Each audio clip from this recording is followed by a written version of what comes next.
আসসালামু আলাইকুম everyone. Doctor বর গল্পের 22 নম্বর পার্ট নিয়ে চলে আসলাম। তো বেশি কথা না বলে চলো গল্প শুরু করা যাক। রায়ান শুধু চোখ গরম করেই তাকিয়ে রইল, মুখে কিছু উচ্চারণ করলো না। রায়ানের আর এদের সাথে বসে থাকতে ইচ্ছে হলো না। নিচে যাবে ভেবে উঠে দাঁড়াতেই মাথাটা ঘুরে উঠলো। হঠাৎ করে মাথা ঘোরার কারণ বুঝলো না। পরক্ষণে কিছুটা মনে করে আবিদকে ধমকে শোধালো, তুই আবার আমার সফট ড্রিঙ্কে কিছু মিশিয়েছিস? এই পর্যায়ে আবিদ হালকা ভয় পেয়ে ঘাবড়ানো সারে বলে উঠলো, দেখ ভাই, মিশিয়েছি আমি, কিন্তু বুদ্ধি ছিল ওই দুটোর, আমার কোনো দোষ নেই। রায়ানের এবার রাগে মাথাটা গরম হয়ে উঠলো। সবগুলো মনে হয় পাগল হয়ে গেছে, সেই সব মুখেই তুলতে পারে না। আর ওই বাদুরগুলো, এর জন্যই বোধহয় আজকে ড্রিঙ্কটা অন্যরকম লাগছিল। কেন যে তখন রেখে দিল না। রাগে হাত দুটো মুষ্টিমেয় করে পুনরায় বসে পড়লো বন্ধুদের পাশে। নিচে যাওয়ার কথা আর ভাবলো না, নয়তো দেখা যাবে নিচে গিয়ে মেয়েটার সাথে কিছু ঘটিয়ে ফেললো। আর রায়ানকে বসে দেখে বাকি তিনজন মিটিমিটি হেসে উঠলো। দেখা যাক রায়ান বাবু আজ বউয়ের সাথে আদৌ কি করে, নাকি আগের বারের মতো নাক ডেকে ঘুমায়। আকাশদের ফ্ল্যাটে 3টা রুম, যার মধ্যে একটা রায়ান আর নিষাদের জন্য ধার্য করা হয়েছে। সেই রুমের বিছানায় চিত হয়ে শুয়ে আছে নিষাদ। নতুন জায়গায় বিধায় ঘুম আসছে না, তার উপর নিজের স্বামীকেও দেখছে না। সে শুনেছে রায়ানও এই রুমে ঘুমাবে, কিন্তু কোথায় ঘুমাবে? লোকটা এখানে তার রুমে তাকে ঠাঁই দেয়নি, তাই নিষাদ কনফিউজ হয়ে আছে রায়ান এসে কোথায় ঘুমাবে। তার পাশে নিশ্চয়ই ঘুমাবে না। এসব ভেবেও নিষাদের ঘুম আসছে না। থেকে থেকে এপাশ ওপাশ করছে। আবার রিমি আপু এক পোশাক ধরিয়ে দিয়ে গেছে, তা পরেও এখন অস্বস্তি হচ্ছে। সে তো আর পোশাক নিয়ে আসেনি, আর শাড়ি পরেও ঘুমানো সম্ভব ছিল না। তাই রিমি আপু একটা টি শার্ট আর প্লাজো এনে ধরিয়ে দিয়ে গিয়েছিল।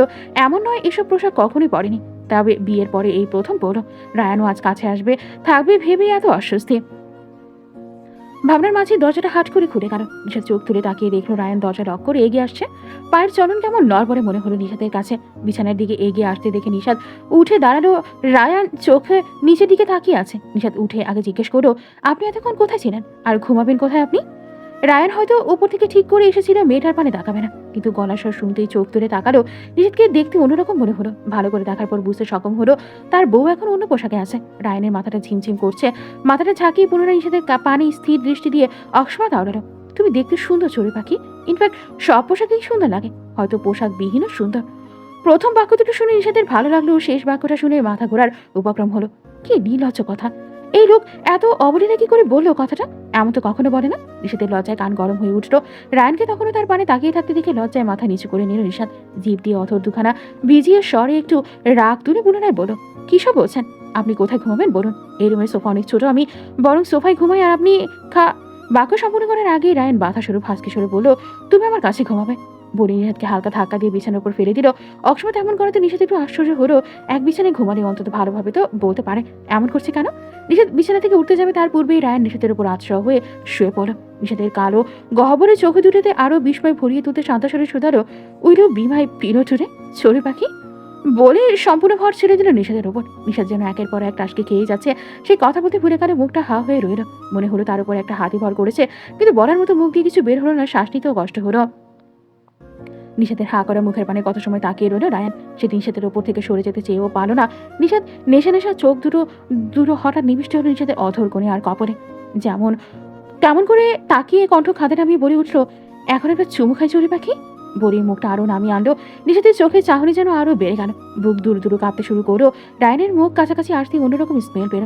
এতে যেন টনক নড়লো নিষাদে। লোকটা তার মানে ভুলভাল কিছু খেয়েছে, এই জন্যই বুঝি এমন আচরণ করছে।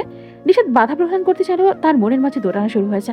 বিয়ের শুরুতেই রায়ানের অবহেলার কথা স্মরণে এলো, যদিও তার মাত্রা বা সময়কাল খুব বেশি ছিল না। তবুও সেই কথার আঘাতগুলো যেন মনে গভীরভাবে দাগ কেটে গেছে। হঠাৎ করে স্বামীর এত কাছে আসাতেও যেন কেমন কেমন লাগছে। দুটো রাতের মধ্যেই যেন লোকটা পরিবর্তন হয়ে গেছে। তবুও স্বামীর অধিকার হয়তো দিত, কিন্তু সে এখন নিশ্চিত রায়ান তার নেশার ঘোরে আছে। এই নেশা কেটে কেটে যদি লোকটাই আফসোস করে, আবার অন্য নারী সত্তা বলে উঠল, স্বামী তো যা করতে চায় করতে দাও, তার অধিকার আছে। এই দুটানায় যেন নিষাদ কুপকাত। রায়ানের মুখ যখন তার মুখের খুব কাছাকাছি, তখন নিষাদ সিদ্ধান্ত নিল বাধা দেওয়ার। তবে সে কিছু করার আগে রায়ান নিজেই নেতিয়ে পড়লো। ওষ্ঠদায় গিয়ে স্পর্শ করলো গলার ভাঁজে, সেখানে মুখ গুজে দিয়ে পড়ে রইল। নিষাদ স্বস্তি শ্বাস পেল, কিন্তু গলা এভাবে মুখ গুজে দেওয়াতে আর সেখানে রায়ানের উষ্ণ শ্বাস পড়ায় ফলে শ্বাসরোধ হয়ে এলো তার। পুরো শরীর শিরবিশির করে উঠল। রায়ান যে ঘুমিয়ে পড়েছে তার শ্বাস ফেলার মাত্র অনুমান করে বুঝতে পারো, একে তো এমন হাতের মতো শরীরের ভার তার উপর ছেড়ে দিয়েছে লোকটা, আবার এভাবে আষ্টে পৃষ্ঠে জড়িয়ে ধরে রেখেছে যে নিষাদের নড়াচড়া করার মতো অবস্থা রইল না। বারবার চেষ্টা চালালো লোকটাকে নিজের উপর থেকে সরাতে, কিন্তু প্রতিবারই ব্যর্থ হলে শেষ পর্যন্ত হেরে গিয়ে ওভাবে স্বামীর বক্ষ ভাঁজে নিচে পড়ে রইল। নতুন ভোরের উদয় হয়েছে আরো অনেক আগে। আকাশদের বাসায় সকালে নাস্তা তৈরি করাও শেষ।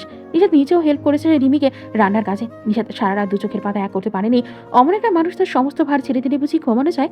ভোরের দিকে যখন একটু ছাড়ো নিশাত সুযোগ পেয়ে তখনই উঠে পড়ো। তারপর সকালে নামাজ শেষ করে আর ঘুমায়নি। সবাই ওঠার আগে স্নান সেরে নিয়ে তারপর রুম থেকে বের হলো কালকের পরে আসা সেই শাড়িটা পরে। সে এতগুলো ছেলের সামনে ওই পোশাক পরে আসতে চায়নি, তাই এই সিদ্ধান্ত।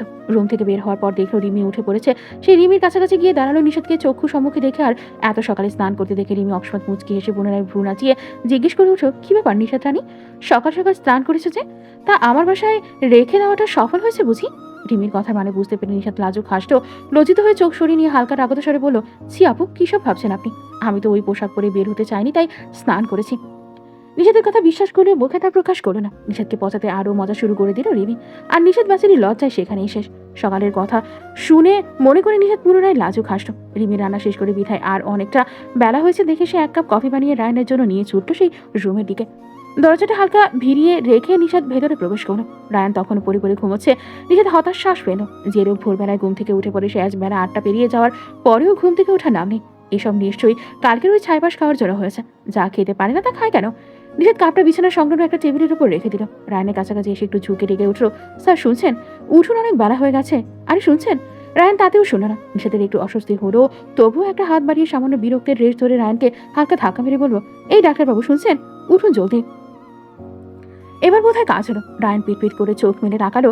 সম্মুখে নিষাদকে ভেজা চুলে দাঁড়িয়ে থাকতে দেখেই চোখের গভীরে মুগ্ধতার সৃষ্টি হলো। নিষাদকে চুল ছেড়ে দেওয়া অবস্থায় এই প্রথম দেখলো। তার উপর চুলগুলো ভেজার সাথে শরীরে শাড়ি পেঁচানো। কেমন জানি বউ বউ ফিল হলো। চোখ মুখ কি স্নিগ্ধ লাগছে মেয়েটা, মনে হচ্ছে শীতের সকালে ফোটা এক শুভ্র ফুল। রায়ান শোয়া থেকে উঠে বসলো। বধুয়ার পানে চোখ স্থির রেখে শান্তস্বরে শুধালো, এত সকালে স্নান করেছো কেন? প্রশ্ন শুনে নিষাদ একটু ভাবলো কিছু একটা। নিশ্চয়ই লোকটা রাতের কিছু মনে নেই। তাহলে লোকটার সাথে একটু মজা করা যাক। লোকটাও নিশ্চয়ই তার মতো বিব্রত হবে যেমনটা সে রাতে রায়ান কাছাকাছি আসাতে হয়েছিল। লোকটা রাতভর তাকে অনেক জ্বালিয়েছে। এবার লোকটাকে একটু জানানো যাক ভেবেই টেবিল থেকে কফির কাপটা তুলে রায়ানের সামনে ধরো।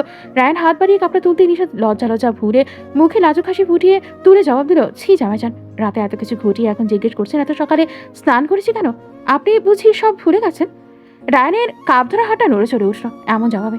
জামাইজান ডাকটা শুনতেই একটা হার্ট বিট যেন মিস হয়ে গেল। রায়ান মনে করার চেষ্টা করলো কাল রাতের কথা। যতদূর মনে আছে আবিদা তাকে ড্রিঙ্কের সাথে কিছু একটা মিশিয়ে খাইয়ে দিয়েছিল, তাই সে নিচে আসতে চায়নি। কিন্তু অনেকক্ষণ পর অনেক ঘুম পাচ্ছিল, তাই রুমে চলে এসেছিল। তাহলে তো তার এসে ঘুমিয়ে যাওয়ার কথা। একটু একটু মনে পড়লো মেয়েটা তখন অন্য পোশাকে ছিল, সাথে নিয়েই বোধহয় ঘুমিয়েছিল। কিন্তু সে তো এত বেশি খায়নি যে রাতে কিছু ঘটিয়ে থাকলেও মনে পড়বে না। আর এই মেয়ে কিছু হলে লজ্জায় বলতে পারতো। কেন জানি নিষাদের কথা বিশ্বাস হলো না। তবুও রায়ান সত্যি বিব্রত বোধ করলো। নিষাদ নিশ্চয়ই বুঝেছিল সে কিছু খেয়েছে আর হয়তো কিছু একটা করেছে। তবুও হার না মেনে কাপটা আর নিচে রেখে দিয়ে গলা খাকারে দিয়ে বলল, মিথ্যে কেন বলছো? আমার সবই মনে আছে, তাই বাহানা কম করো। নিষাদ বুঝতে সক্ষম লোকটা বিব্রত হয়েছে, তাই আর একটু মজা করতে বলে উঠল, আমার কথা আপনার বিশ্বাস হচ্ছে না? দেখেছেন আমি ঠিক ধরেছি আপনি সব ভুলে গেছেন জামাইজান। এই আপনি রাতে কিছু খাননি তো? বলেই অবাক হওয়ার ভান করে এক হাত দিয়ে মুখ চেপে ধরল। রায়ান কুড়ি চোখে তাকালো বউয়ের পানে। বারবার জামাইজান ডাক শুনে সে নিশ্চিত এই মেয়ে অভিনয় করছে। বুঝতেই সেও হঠাৎ বাঁকা হেসে এক টান মেরে নিষাদকে নিজের কাছে নিয়ে আসলো। নিষাদ সামলাতে না পেরে রায়ানের কোলের উপর গিয়ে পড়লো। রায়ান এক হাতে নিষাদকে পেঁচিয়ে নিয়ে অন্য হাতে নিষাদের মুখটা তুলে তার দিকে ঘুরিয়ে চোখে চোখ রাখলো। গম্ভীর স্বরে আবারও, ঠিকই বলেছেন বৌজান, আমি সব ভুলে গেছি, তাই আপনি এখন মনে করতে সাহায্য করুন আমি ঠিক কি কি করেছিলাম। বলে নিষাদের ঘাড়ে মুখ জবিয়ে দিল। প্রথমত বৌজান ডাকে, তার উপর রাতের মতো গলায় মুখ ডুবিয়ে দেওয়া নিষাদের সত্তা বেকাবু হয়ে গেল। লোকটা তো এখন তার হুঁশে আছে, তাহলে এমন করছে কেন? জোরে জোরে শ্বাস নিতে শুরু করলো নিষাদ। রায়ানকে ঠেলে সরাতে চাইল, কিন্তু তার মনে হলো তার হাত দুটো অকচ হয়ে গেছে। সে চেয়েও হাত দুটো তুলে রায়ানকে সরাতে পারলো না, আর না তো মুখ দিয়ে কোনো আওয়াজ তুলতে পারলো। নিষাদের এখন আফসোস হলো সকাল সকাল এই মানুষের কথা মজা করতে গিয়েছিল বলে। ভুলেও ভাবিনি লোকটা তার সাথে এমন করবে। রায়ান নিষাদের গলায় একটা গভীর শ্বাস নিয়ে মুখ উচালো। গম্ভীর চাহনি দিল নিষাদের পানে। গাঢ় শুধালো, এমন করেছিলাম বুঝি? জবাব পাবে না জেনেও নবাবের অপেক্ষা করো। সব মিলিয়ে যেন নিষাদের সর্বাঙ্গন কেঁপে উঠল। সেই সাথে তার উষ্ণতায় এত কাছ থেকে তা অবলোকন করে রায়ানের পুরুষ মন যেন প্রলুব্ধ হলো। চাহনি সেদিক পানে স্থির রেখে শুষ্ক ঢোক গেল। রায়ানের এমন গম্ভীর দৃষ্টি দেখে নিষাদের ভয় হলো। কষ্ট করে শব্দ উচ্চারণ করতে চাইল, কিন্তু তবে পুনরায় রায়ান নিষাদের কোমরে চাপ প্রয়োগ করে আরও খানিকটা নিকটস্থ নিয়ে আসলো। তার মুখমণ্ডল নিষাদের মুখের নিকটে এগিয়ে আনতে আনতে জিজ্ঞেস করলো, নাকি এমন করেছিলাম? বলে মুখ উষ্ণতার কাছাকাছি আনলো। মুখ জুড়ে রায়ানের গরম নিঃশ্বাস অনুভব করতে চোখ খিচে বন্ধ করে নিল নিষাদ। অপেক্ষা করো কোনো মহা সর্বনাশ ঘটার।